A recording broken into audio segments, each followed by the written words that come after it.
All right, hi Bill. The audience can see you as well. You're on stage virtually.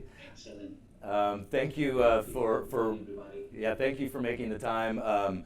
We're disappointed you couldn't have you here, but I really appreciate you still doing this because we really wanted to hear from you. So I'm sort of looking at you, just so you know, I'm sort of trying to look at you from side to side on the stage. So we'll see how this works, and you are up on the side screens as well. So thanks again for joining us. Give us a little day in the life of Bill Pappas, a quick introduction and what you do. Yeah, first of all, again, I appreciate your time and having me being part of the conference. A lot of you in Boston will appreciate it. I'm going to run the Chicago Marathon in a couple of days, so on my way there, that's the only reason why I was not able to be there in person. But let's start with the day of life. So my role at Metlife really focus on the overall strategy for technology and operations, which includes teams that are doing technology development, infrastructure, data and analytics, cybersecurity, and we also have our teams that they service the customer and the operations across Metlife globally. And we are half of the company in terms of our headcount and half of the company in terms of our budget. So everything that the team does to bring a lot of those capabilities to life really has a significant implication to our customers and how do we manage our company across 42 plus countries. That's great. And for those of us, if you grew up, you probably know the Snoopy ads, and we all know MetLife in terms of generally what MetLife is. But MetLife is much more than quote unquote, insurance. Can you just give us a bit of background on the company today and all the businesses that it's in? Yeah, and again, you mentioned too, we have evolved obviously our brand over the last 5 to 6 years, moving away from our beloved Snoopy to something that we feel it's more commercial out to our marketplace. But for us, we're a business, obviously we are into benefits. We are a business in the US that we are B2B. So we are the biggest providers of benefits to all of the big companies that you guys probably know across the US. And we are also really looking at the commercial and even the small business. And outside of the US, in addition to do B2B, we're B2B and B2B2C. So we are really selling insurance to individual customers. So think about distribution channels that have a lot of agents that they are there just trying to service our customers across the company. But in the US, mostly it's a B2B business across Metlife. No, that's great. You came from Bank of America, and arguably Bank of America was a progressive organization from a technology standpoint. I've been with Bank of America since 1979 out on the West Coast, and I thought the app has always evolved in a fantastic way. I had the pleasure of interviewing Kathy Bassant a couple years ago. As you arrived at MetLife, did you have any sort of strategic goals? What was your strategic goal for the technology organization in particular as you arrived from Bank of America? Yeah, before I joined MetLife, I always view banking and insurance as kind of a similar industries, but they still have their own unique challenges. One of it is just from a regulatory perspective, very different businesses in terms of how they regulated across the globe. But what was one thing that was very interesting, and I was attracted to MetLife, is both industries are hyper-focused on customer wants and needs. So in MetLife, it's a purpose-driven company. We always talked about that we wanted to be always with you, building a more confident future. And we activate that purpose with a strategy, which simply put it, we put the customer at the center of everything that we do. Our customer is a North Star. So when you look at this, for us, from a pure technology and operations perspective, we develop those priorities to be able to activate that strategy on any given time. So our priority number one was very similar to what we did at least at the rest of the financial services, is to enable the business to win in the marketplace. So we talked a lot about a high-tech and high-touch strategy. So being able to digitize and automate the transactional nature of our interactions with our customers, but also have a very sophisticated service team to be there when our customer needs us the most. So that's enabling the business to win in the marketplace. The second thing that we talked about is, well, we're developing new and we're providing those digital and secure capabilities to our customers. We need to simplify and modernize our infrastructure. We're a company that has been around for 150 years, and in some cases we have two of everything. So not only we need to build new, but we really need to take a step back and being able to build a more contemporary infrastructure to ensure that we have the right resilience and the right protection for our customers. The third thing that we're honing in is protecting the company. Just because we're insurance, my customer does not have any different expectations in terms of how do you protect both their assets and our company assets. So the work that we're doing from a cybersecurity and the way we're looking at governing data, very important for our customer to feel that we are securing their assets. The fourth for us priority is we need to do all of this at a cost that keep us competitive. I mean, when you look at a product perspective, there are a lot of our products across the industry that are commodities. So how we differentiate with our service and we differentiate with the price. So we need to be able to always have a unit cost that is competitive in the marketplace. And the last but not least, we need to do all of this while we have a contemporary workforce, making sure that everybody understands our employees are our graded assets. That brings a lot of those capabilities to life. So while there was a lot of similarities, there is also unique differences between those two industries, but we can learn from each other. There is no question about that. And to dig in on that a little bit, in terms of what you actually did and saying, okay, this is a customer-centric organization. As you came in as essentially the CTO, although you have other oversight as well, what did you do? Did you sit down with marketing? Did you sit down with the product teams?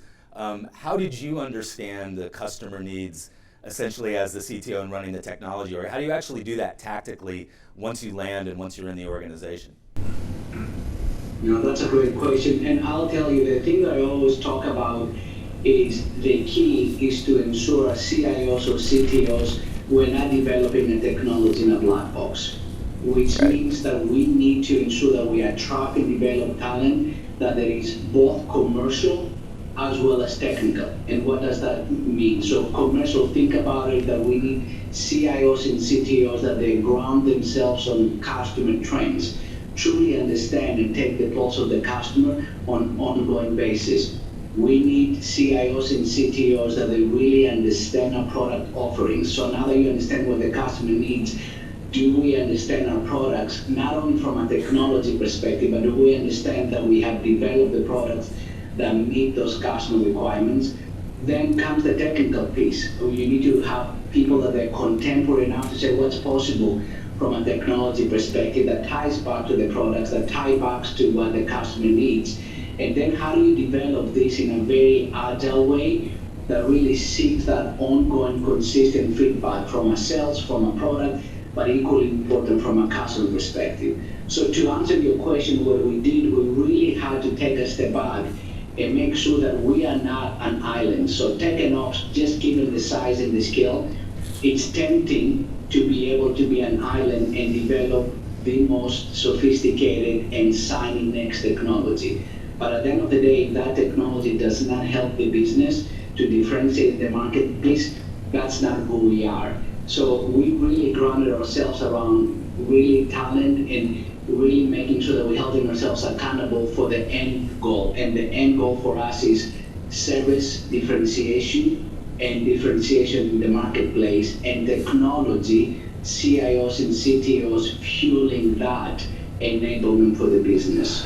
And to even go a layer deeper on that, do you, moving forward in terms of how the organization is set up, particularly with product and marketing, do you have members of your team in there with product and marketing as they're developing new product and ideating, and what's the role of the technology organization on a tactical level in terms of product development? Yeah, two things that very tactically we have done to be able to do exactly what you said, to enable that collaborations at scale. The first thing that we're enabling, we're evolving to an agile delivery model. So think about the way that we, at least in this industry, has been developed for the last X number of years. It's your very traditional waterfall that We go out there, you gather the requirement, somebody gives you the requirement, and give it to somebody who's sitting in the back office, create something, and then we put it out there. So for us, agile delivery model really requires the business, the products, the technology, the data, and the operations team to come together to deliver those solutions based on what we understand from our customer trends. That framework that everybody follows is give us the ability to scale. So when I look at my portfolio in terms of what we are developing right now, we have at least 65% of our entire portfolio who really have moved into the agile delivery model. So the training that requires to ensure that all the business, the product, the tech, the operation understanding that, but we don't deliver the products anymore in the way we have done it before. So it gives us a framework, we call it ADM, Agile Delivery Model, but also not only a framework that we can scale across the enterprise. The second thing that we did, we really had to change our reward system. How do we actually reward our employees? So we have adjusted to incorporate that shared goals among those teams. So not only you need to come together, but if you're going to be on the data, or on the technology, on the product, your goal and your KRIs needs to be the same. And because of that, we also reward those teams appropriately, and that changed the behavior that drive more transparency, more collaborations, but also accountability, and not only accountability on the individual silos on what everybody brings to the table, but accountability for the end goal, which is that solution that it makes sense for the customer and it's going to help us differentiate, but also service the customer in a way that we have not done it before. So that is helping us a lot, and it's bringing a very new excitement into our teams, and quite frankly, in some cases across the industry, and how we are approaching that.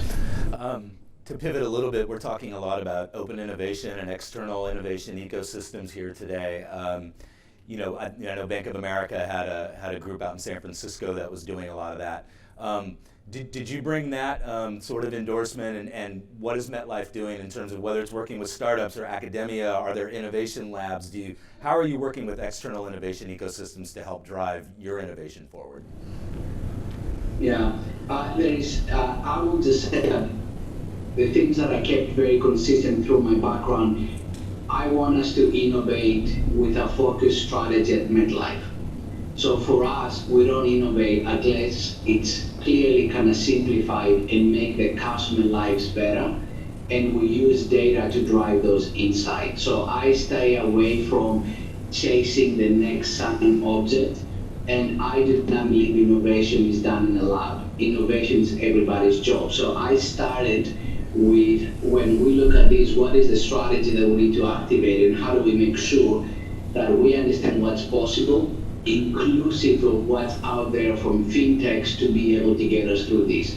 So for us, quite frankly, in some cases, to be honest with you, we'll unwind some of those innovation labs. I feel that they get very stagnated really fast, and quite frankly, the biggest issue that we see with them, they get disconnected to the customer. So for us, but what we have done, we stayed very close to fintechs and what's the market, very similar to what you mentioned. We are engaged very actively, and we have the pulse in terms of what's happening out there, and we engage through different ways. When I look at fintechs, we're going to be able to partner with them in situations that we see that they can bring, that we can share economics, and we have the ability to scale based on where we are, because a lot of them it makes a lot of sense in a small area, but how do we help them to be able to say, how do you scale in a more regulatory environment and being able to provide? So we have an active understanding in terms of who do we feel that we need to partner. The second way that we do it, we actually buy the product. For example, you have seen our pet insurance business. It was better for the customer and for us to buy what already has been developed and being able to scale it and then create it on our own. So not only will we partner to make sure that we help them get there, but in some cases we'll completely take them and buy them and make them as part of our offerings. And the last thing that we also do, there are fintech companies that they exist to take market share. In which case, if we see that we're not able to collaborate because of the share economics, or we're not able to integrate them into our offerings, we cannot compete.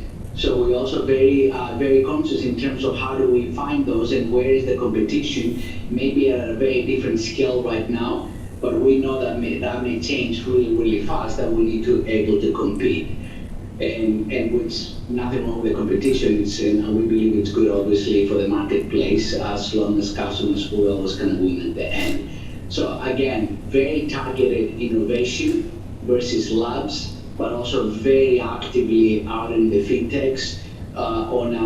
We have at least a couple of times a year that we bring them together, just to make sure, not only within tech and ops, but across our line of business, to make sure that we keep the pulse of the organization in terms of what's possible and what really makes sense for us to help us differentiate. No, that's great. And we have 1 minute left, so in 1 minute or less, 2023 will be the year of what for you in running the technology organization? It could be a shiny new object that you think actually will have impact, a technology innovation, but what's on your radar and what's your top priority as we start to look at 2023? Yeah, I think there's going to be a continuation. It's going to be a year that we're going to double down around digital.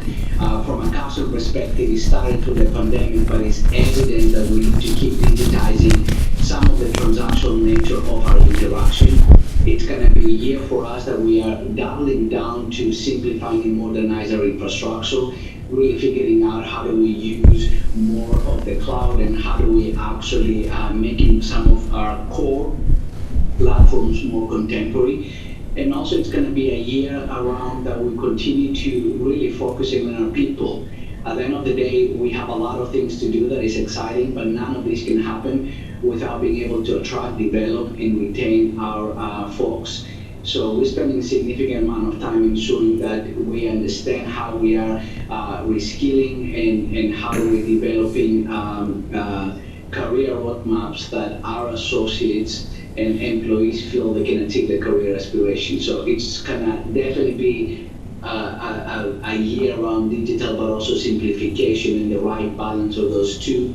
Well, people feel excited to be part of Metlife and deliver for our customer. That's great. Bill, thank you. We hope to do this again in the spring, and we look forward to having you join us in person. But we do appreciate you making the time. Thank you so much. Absolutely. Thank you so much for having me. Thank you.